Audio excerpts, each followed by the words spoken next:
Gold Squad TV. Watching some of these games right now. Not a lot of interesting NFL games, so I'm just gonna go outside of the Patriots game in a little while. I'm gonna talk to y'all about some other sport right now. I'm actually gonna talk to you about this. I'm actually gonna address something because I need to address something as a Celtics fan, and I've been thinking about doing this for a long time. They need to be addressed. Celtics Bleed Green chat room. I'm in one of those chat rooms. I need to make this very clear. There are fans and there are people who are just loosely watching the Celtics with no type of understanding of the game. I just want to make that clear first before I make my comments. Because every time I go and look in the Celtics chat room on Facebook just to see what's going on, I see a lot of people always trying to trade or disrespect Jaylen Brown, JB. Yes, JB, of all people. They're always trying to trade Kemba Walker for whatever reason. It's weird to me. And they're always trying to save Gordon Hayward. And also they're always worried about Jason Tatum and his contract. So I'm going to address all those things right now. First off, I'm not claiming to be an NBA GM. I'm not in those rooms. All right, so this is just strictly off of an intelligent opinion based on what I see. Y'all need to stop with this Kemba stuff. Y'all need to stop disrespecting that man. He never had a knee issue before this season. He just had a knee issue due to the pandemic. He didn't have the right proper care for his knee during the pandemic because the trainers were eliminated from helping players recuperate, which hence is why he came back slowly during the bubble. He had a great first round. Probably without him, we don't beat Philly. And then some of the second round against Toronto, he was good. And some of it, those knee problems kind of crept up. I'm not going to blame his knee, nor am I going to blame him for his poor play at certain points in times. But I'll tell you, the man always tried hard. I can say that about him. I can't say that about Gordon Hayward. Gordon Hayward has been here 3.5, going on 4 years. Outside of that big knee injury, it's just been a lot of fucking, excuse my language, I'm really trying to lounge out on the cussing, but a lot of nothing. He has done nothing. He's played well against horrible teams. And against big teams, he doesn't give us nothing. There's been plenty of games the last 2.5, 3 years where he's had 30-point games against bad teams. And he's had like 4-point games against teams like Miami, teams like the Lakers, teams like the Clippers, teams like the Bucks. He's had bad games. Been damn near non-existent. Now, apparently he wants out. Me personally, trade him, get him out of here. That's all you got to say. I never liked Gordon Hayward as a Celtic. I felt it was a conflict of interest, being that, let's be honest, Brad Stevens recruited him, and Brad is favorable towards people that he recruits, or favorable towards people that he tends to like. It's pretty damn obvious when he had Kyrie there and Gordon was there. Kyrie was getting all the heat. And I'm not the biggest Kyrie fan, but he was getting a lot of the heat. And JB and JT were getting a lot of the heat when the coach was forcing Gordon Hayward in the lineup, when his knee wasn't right. And it's pretty damn obvious his knee wasn't right going into that playoff that year against Milwaukee Bucks when we got smoked. Also, a reliance on that stupid system, which is really just pass the ball to the open man and take the shot, versus actually breaking down a defense, drawing fouls, getting to the rim. You ever notice we're always in the mid to late 20s of free throw shooting? That ain't Kemba fault. That ain't Kyrie fault. You know whose fault it is? That's coaching. That's scheme. Jaylen Brown put up damn near 24 and almost 10 rebounds a game in that conference finals and barely got the ball given to him. Imagine what would happen if you actually got the ball and he was a focal point the way he was supposed to be. The man should have been an all-star this year, averaging 20 points per game this year. Anybody sitting there saying that he shouldn't have been an all-star needs to check themselves. I'm not giving Bradley Beal an all-star bid over him. The reason why I'm not doing that, Bradley Beal played on a losing team. We need to stop rewarding players for playing on losing teams. You can put all the numbers you want. At the end of the day, Jaylen Brown has intangibles. Those things are intangibles, competitive fire. You put Bradley Beal on his team, we'd probably be a bunch of front runners. We already know what it is when we had a team in 2019. And the guys that were supposed to be the stars were put to the background to put a whole bunch of front runners in the front end. Yeah, I'm talking Horford. Yeah, I'm talking about Hayward. Yeah, I'm talking about Irving. At the end of the day, it is what it is. All this hate coming towards Kemba, all this hate coming towards JB needs to stop. Because you guys will be the first ones crying when Kemba comes back and torches up for 40. You'll be sitting there telling, where was that when he was a Celtic? It was there. It was definitely there. If JB comes back, let's say, God forbid, he gets traded, he comes back and torches us for 40 every single time, and every single time, JB got that competitiveness to that point, he would do that. In a different system, JB would average like 30 and be the main reason the team's winning. Anybody sitting there trying to challenge me on that, y'all looking at that 2019 season. Y'all not looking at the season before that and not looking at the season he had last year. The only reason he only averaged 13 a game in 2019 is because he wasn't starting for the majority of it. As a matter of fact, if you guys really want to look at the stats, look up from January 30th, 2018, going into midway 2019 or to the end of the season. Who was the most consistent player? Jaylen Brown. Don't look at season stats. Look at his points. He averaged damn near 20 points a game. 20 points a game on 40% three-point shooting. 42% field goal percentage. The stats don't lie, man. The regular season stats might not look good, but if you look at from from December all the way to late December, all the way to the end of the season, and even in the playoffs, he was our most consistent player. And then last season, we already know he was our most consistent. There's games that Jason Tatum took off, or he was just playing too lackadaisical. Since you guys want to say he's not expendable, but JB is. Some of y'all need to get drug tested. I can't express to you how many of y'all need to get drug tested. Difference between people who actually put their biases aside to actually watch a game to really understand how great somebody is. I might not like LeBron James, but there ain't no secret LeBron James is an all-time great. I don't care what y'all say. LeBron James is a first ballot Hall of Famer. I would be a moron to sit there and put my personal feelings ahead of what kind of player he is. Right? JB and JT and Kemba are the three focal points. Now, if we somehow get Drew Holiday, it's going to be because Hayward's going. If we somehow get Miles Turner, it's going to be because Hayward's going. Hayward has pretty much said to Danny, I want out. Find some way to get me out of here or I'm opting out. So you could pretty much book it that he's gone. One way or another, he is gone. Now, we got a lot of exciting young players that could possibly be drafted. I'm not saying there'll be vocal points right now, but could be drafted. There's some nice free agents you could get in free agency if we have enough money to be able to get something.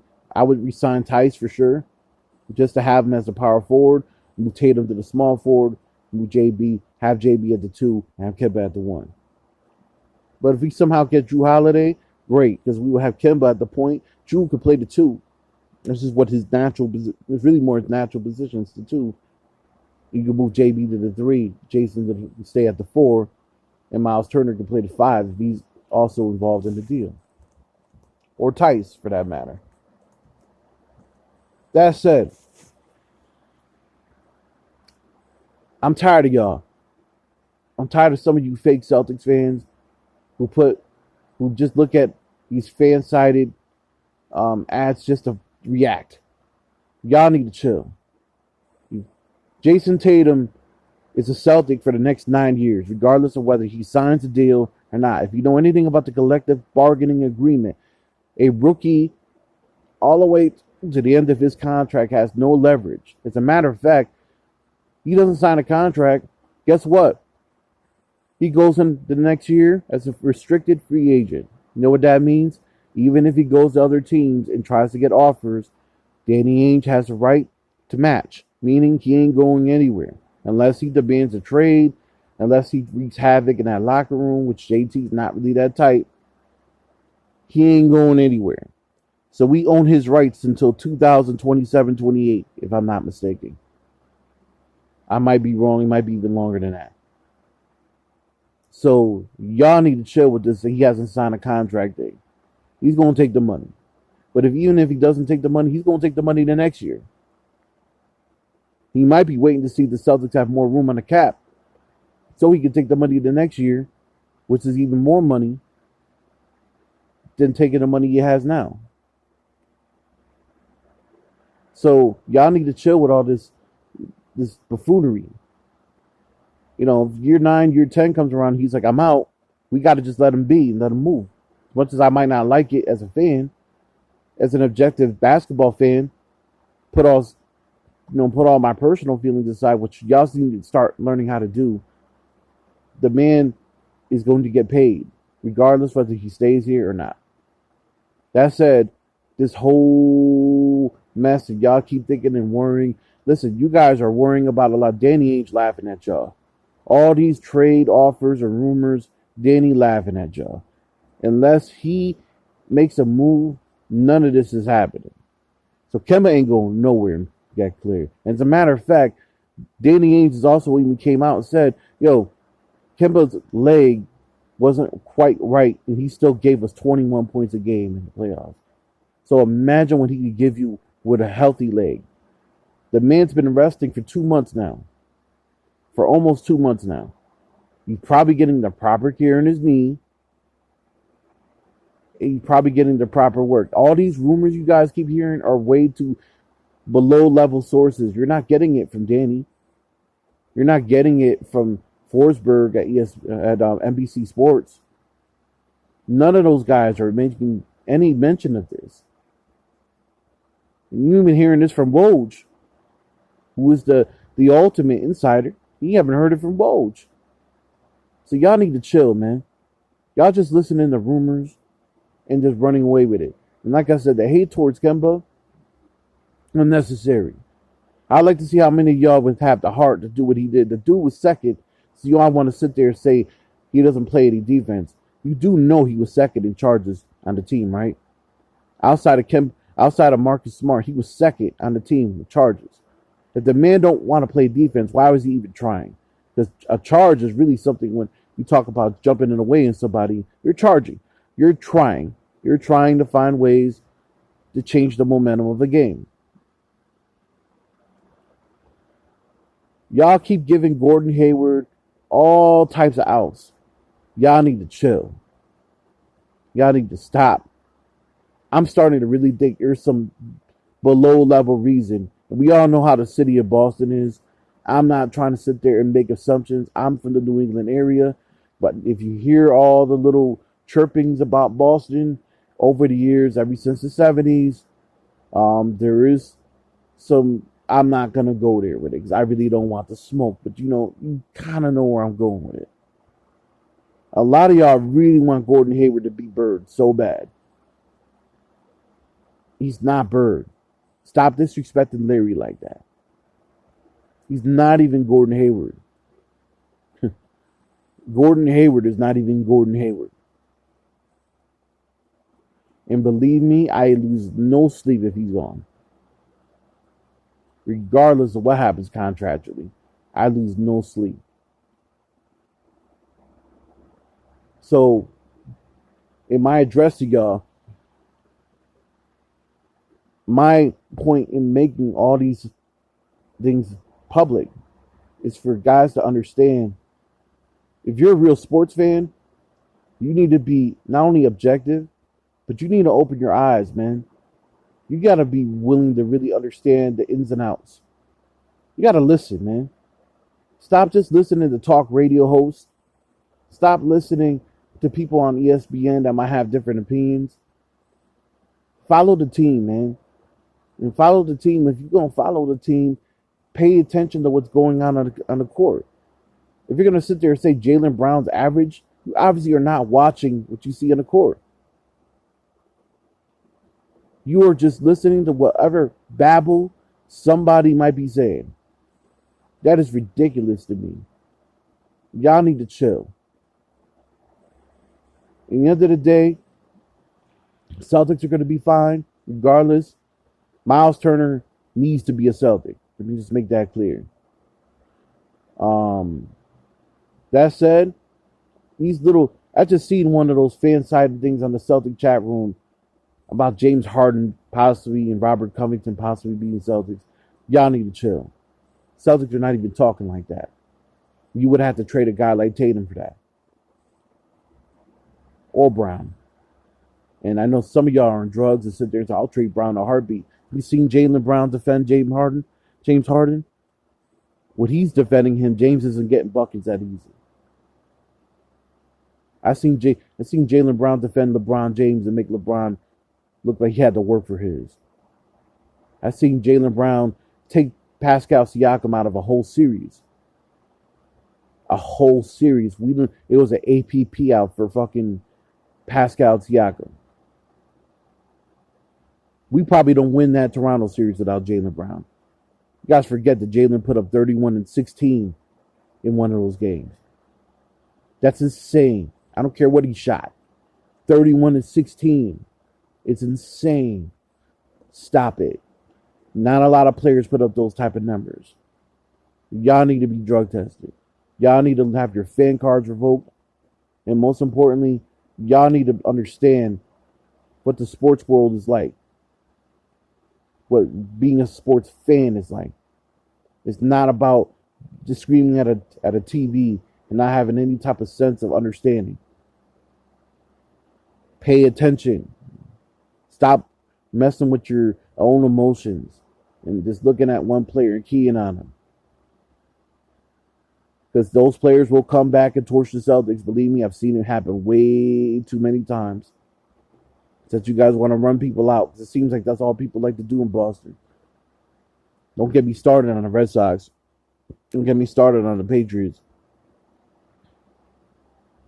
I don't watch hockey, so I'm not going to even mention the Bruins, but there's been plenty of times I've seen Michael Felker, Milwaukee behind up there on WEI over there, or on whatever station he's on over there in MB. They have on NBC Sports Boston. There's Felker and Mad Show running people out of here. Dude don't even know anything about basketball. You want to sit there and see a dude with a broken tooth and want to compare a basketball player to a fucking hockey player. Guess what? Those two players are totally different animals. You see a basketball player on the ground, you tell him to get up, and the dude's got like 3 teeth missing. You need to get drug tested. The dude literally called Rajon Rondo a dirtbag and didn't even know Rajon Rondo. So that's the type of logic y'all going with. Y'all really need to wake up. Gold Squad TV, Gold Squad General. It's back to football in a little bit, but I need to make that known. Peace out.